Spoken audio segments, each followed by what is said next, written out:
I'm standing in the middle of Ashen Vale's market square, holding a paper bag of apples when my whole world tilts. It's not because the wind is strong, though it is, or because the sky smells like rain and wet leaves. It's because of the scent, that scent. It slams into me before I even see him, sharp cedar wood, warm smoke, that underlying pull that makes my stomach twist and my chest feel too small. I freeze. My fingers loosen around the bag, and the apples roll onto the cobblestones, one by one. Hey, someone calls behind me, probably the vendor. I can't hear them. Because he's here, tall, broad-shouldered, dark hair damp from the mist. His eyes find mine in the crowd like they've been searching for years. And for a stupid second, I think maybe they have. The problem is he's Alpha and I'm Omega. And not just any Omega. I'm the only one left in Ashen Vale. The one they've been whispering about for months. The one the council has been trying to hide. My pulse is in my throat. I turn to leave, pretending to be interested in the rain-streaked shop windows, but my legs feel like they're made of stone. By the time I make it to the edge of the square, I'm shaking. Not because I'm scared. No, it's worse. Instinct, that primal bone-deep pull that every Omega is cursed with. My skin feels too hot, and my breath comes too fast. I can't let it show. I can't let him know. I duck into the nearest alley, lean against the damp brick, and close my eyes. I just need a second, 1 second to breathe. That's when my phone buzzes, Brandon. I should ignore it. I really should. But my hand moves before my brain can catch up, and suddenly I'm hearing his voice through the receiver. I heard you were in the square, he says, low and steady, like he's talking to a skittish animal. You're avoiding me. I'm not avoiding you, I lie instantly. My voice cracks halfway through, so that's great. There's silence for a beat, then come home. The thing about Brandon is, he's not my enemy. Not exactly. But he's not supposed to be here either. The veil was closed off to outside packs years ago. No one gets in without the council's blessing. So how did an alpha like him find me? And why, when he's close, does my chest ache like I've been holding my breath my whole life? I don't go home, I can't. Instead, I end up walking toward the clinic.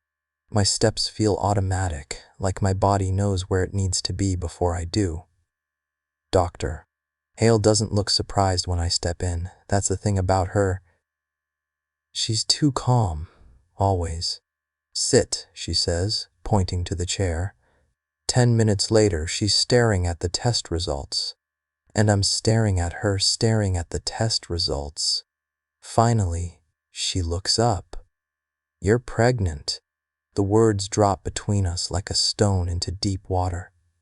I laugh. It's not funny, but my brain is short-circuiting, and sometimes laughter is the only defense I have. I think you've got your files mixed up, I say, leaning forward. I'm a man. Doctor. Hale doesn't flinch. She just adjusts her glasses. When your mother was pregnant, she was carrying twins, a boy and a girl. The girl didn't survive, but her developing reproductive system did. It fused inside your body, dormant. Until now. I stare at her. The hum of the fluorescent light above us feels like it's drilling into my skull. You're telling me I have a uterus? She nods once, a very small, hidden one. But yes, and given your scent markers, the father is an alpha. Recently bonded, I'd guess. Bonded. That word makes something deep inside me twist hard enough to steal my breath. Because she doesn't have to say his name. I already know. I leave the clinic in a fog. The rain has stopped, but the ground is slick, reflecting the gray sky back at me. I text my assistant to come pick me up, then find an empty bench by the edge of the park. My hands won't stop trembling. Pregnant. An Omega male carrying a child. And the father... The father is the alpha I've been running from since the day he stepped into Ashen Vale. Brandon, why didn't you tell me? His voice comes from behind me, low and sharp. I don't have to turn around to know it's him. That scent, cedar and smoke, is stronger now, curling around me until I feel dizzy. I just found out, I say, staring at the wet grass in front of me. He steps closer, and I can feel the heat radiating from his body, even though he's not touching me. You should have called me. I finally turn to look at him. His eyes aren't angry. Not exactly. There's something else, something raw. This isn't your responsibility, I tell him. That's where you're wrong. From there, things spiral, because the council finds out within hours. They summon me, of course. The last Omega pregnant, fathered by an outsider alpha? That's a scandal they can't ignore. I sit in that cold, echoing chamber while they argue about my future like I'm not even there. One says I should be kept under protection. Another says I should be sent away until the child is born. Brandon stands behind me, silent. But every time someone suggests separating us, his scent spikes with something sharp and dangerous. I want to be angry about it. I should be. But instead, my instincts hum with something I don't want to name. That night, back in my apartment, I can't sleep. The rain has started again, tapping against the window in an uneven rhythm. I keep thinking about the way Brandon looked at me in the council chamber, like he was daring the entire world to try and take me from him. I hate that part of me feels safer because of it. I also hate that every time I close my eyes, I can almost feel the cub's heartbeat. And deep down, under all the fear and confusion, there's a tiny, dangerous part of me that whispers, maybe this isn't the end of my world. Maybe it's the start of something else. The rain doesn't let up the next morning. It's the kind that makes the air heavy and the sky feel too close. I'm still in my apartment, sitting on the couch with a mug of tea I haven't touched. My phone has been buzzing on and off since dawn. The council, my assistant, Dr. Hale, but I haven't answered anyone, except for one person, because Brandon's already here. He's standing by my window, watching the rain streak down the glass like it's something personal. His coat is hanging over the chair, drops of water pooling beneath it. You should eat, he says without looking at me. I'm not hungry. That's not the point. I want to tell him to stop acting like he has any say in my life, but the words stick somewhere between my chest and throat. Because the truth is, my body does feel weaker than usual. The dizziness is worse today, and deep down, the animal part of me knows that having an alpha nearby is the only reason I'm not panicking more. When he finally turns from the window, his eyes find mine instantly. The council's making their move, he says. My stomach knots. What move? They're calling for a binding. The word hits like a cold wave. No. You don't have a choice. I set the mug down a little too hard. I'm not letting them tie me to someone I don't want. His jaw tightens, but he doesn't argue, which somehow makes it worse, because now I'm wondering if he's thinking the same thing I am, that if the council forces a bond, it'll be with someone from their chosen alpha bloodline, and that person won't be him. By midday, the council sends a summons. This time, they don't ask. Guards show up at my door, flanking either side like I'm some kind of political prisoner. Brandon walks with me through the rain, one hand hovering near the small of my back without touching. Every step toward the council hall feels heavier, like I'm being marched toward something I can't undo. Inside, the air is colder than the rain outside. The head counselor, silver hair, sharp eyes, clears his throat. You understand your situation is, for the sake of stability, the child must be protected by the strongest bond possible. My voice comes out hoarse, and by you protected you mean controlled. The counselor smiles faintly. Semantics. Before I can reply, Brandon steps forward, his presence filling the space like a physical thing. Then bond him to me. The chamber goes silent. I stare at him, heart hammering so hard I feel it in my fingertips. Brandon, he doesn't look at me. His eyes are locked on the council. You want protection? You'll have it. But it'll be me. The head counselor studies him for a long, tense moment. You're not from Ashen Vale. Your pack is gone, Brandon cuts in, his voice low and dangerous, which means I have no allegiance except to him, and that's more than you can say for anyone in this room. A murmur ripples through the chamber. I don't know if it's instinct or some deeper pull, but the scent rolling off him now, that protective, grounding alpha scent, is enough to make my pulse stutter. The council doesn't give an answer right away. They send us out into the hall to consider our positions. I lean against the cold stone wall, pressing my palms to my face. What are you doing? Keeping them from deciding for you. I drop my hands. By deciding for me instead?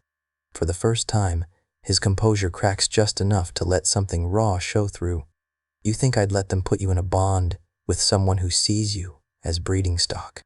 The words hit hard enough that I can't breathe for a second. Because here's the thing, I should be angry. But the truth is, part of me doesn't want to run. Not from him, not anymore. That night, the council calls again. They want an answer in the morning. Brandon doesn't leave. He sits across from me at the small kitchen table, the rain still whispering against the windows. We don't have to decide now, he says quietly. I nod, but my mind won't stop turning. Because if I bond with him, everything changes. The bond isn't just a piece of paper, it's instinct, protection, claim. It's the scent that will wrap around me in public, warning others to keep their distance. And somewhere deep inside, the cub inside me stirs like it already knows. Morning comes too fast. The rain has stopped, but the air is heavy with the smell of wet earth and pine. I'm standing at the council gates again, Brandon beside me. My heart's a war drum in my chest. When the head counselor asks for my decision, my voice is steady, even though my hands aren't. I choose him. The ripple that goes through the chamber this time is louder, sharper. But I don't care, because for the first time since that scent hit me in the market square, I feel like I can breathe. The bond ceremony is nothing like I imagined. No flowers, no music, just the two of us, standing in the center of the council hall, a silver-banded cord in the head counselor's hands. This is binding by will, he says. Once done, it cannot be undone without blood. The words hang in the air like a warning. My pulse is a drumbeat in my ears. Brandon's hand finds mine. His palm is warm, steady. He doesn't look at the council. He only looks at me. When the cord loops around our joined hands, I feel it. A heat blooming under my skin, deep and primal waking up. His scent curls around me, anchoring me in a way I didn't know I needed. And then it's done. The cord is removed, but the weight of his presence stays. We leave the hall together, but I can feel the stares burning into my back. I know the council isn't happy. I've just made an enemy out of every alpha they had lined up for me. The first threat comes that same night. I'm in my apartment, the lights low, Brandon in the kitchen making tea. There's a knock, sharp, urgent. When I open the door, two strangers stand there.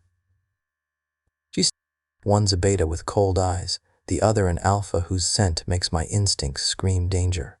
We're here on council authority, the beta says smoothly.